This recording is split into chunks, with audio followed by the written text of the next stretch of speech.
एक बार भगवान शिव और माँ पार्वती हरिद्वार में भ्रमण कर रहे थे।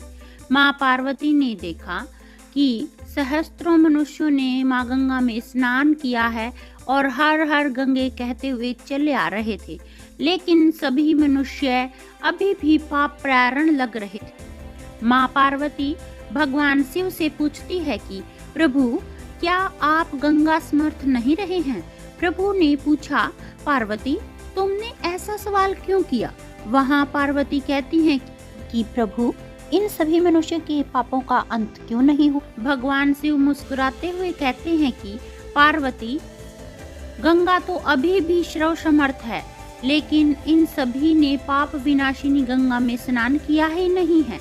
माँ पार्वती बोली, तो गंगा स्नान कर इन लोगों के शरीर भी नहीं सूखे हैं और आप कह रहे हैं कि इन्होंने पापनाशिनी गंगा में स्नान नहीं किया। भगवान शिव ने कहा, पार्वती, मैं कल तुमको इस बात का अर्थ समझाऊंगा। अगले दिन प्रातः भगवान शिव एक वृद्ध का रूप धारण कर एक गड्ढे में ऐसे बैठ गए कि मानो इसमें गिर गए हैं और उनसे वृद्धावस्था के कारण निकला भी नहीं जा रहा है। उन्होंने माँ पार्वती को समझाते हुए बता दिया कि गंगा स्नान कर आ रहे सभी मनुष्यों को सुनाकर कहना कि मेरे पति इस गड्ढे में गिर गए हैं, मेरे पति श्रवसवत हैं और कोई बाहर निकाल सकता है।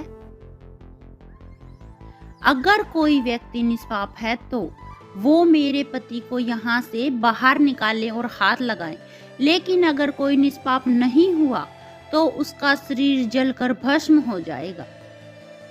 माँ पार्वती अब गड्ढे के पास बैठ गई और सभी को सुनाकर कहने लगी। हर कोई माता पार्वती को प्रलाप करते हुए देखकर रुक जाता। एक स्त्री को वेदना में देखकर हर कोई उनकी मदद के लिए तैयार हो जाता, लेकिन जैसे ही वह भगवान शिव को बाहर निकालने के लिए हाथ बढ़ाने लगते, माता पार्वती तुरंत ही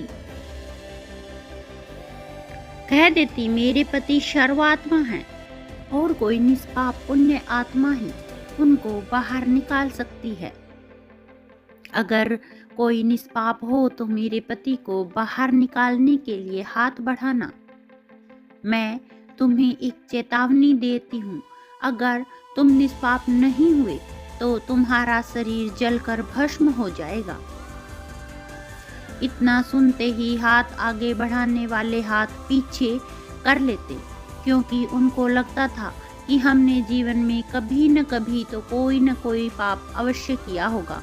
किसी तरह सुबह से लेकर शाम हो गई, हजारों लोग स्नान कर चले गए, लेकिन किसी ने भी वृद्ध को निकालने की हिम्मत नहीं की। शाम के समय एक युवक हाथ में लोटा लिए वहां से गुजरा।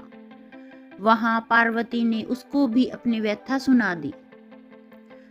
जब उसको मदद करने के लिए हाथ बढ़ाने लगा तो उससे भी वही बात माता पार्वती ने कही। वह युवक बोला, माता, मैं अभी तो पतित पावनी गंगा माँ में स्नान करके आया हूँ और गंगा स्नान के पश्चात तो सभी पाप नष्ट हो जाते हैं।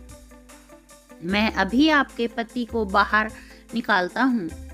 उसने हाथ बढ़ाकर वृद्ध के रूप में भगवान शिव को बाहर निकाल दिया। इस पर भगवान शिव और माता पार्वती ने उस युवक को साक्षात दर्शन दिए और भगवान शिव ने कहा, देखो पार्वती, इतनी हजारों की भीड़ में सिर्फ इसी युवक ने सच्ची श्रद्धा के साथ पाप नाशिनी गंगा में स्नान किया था।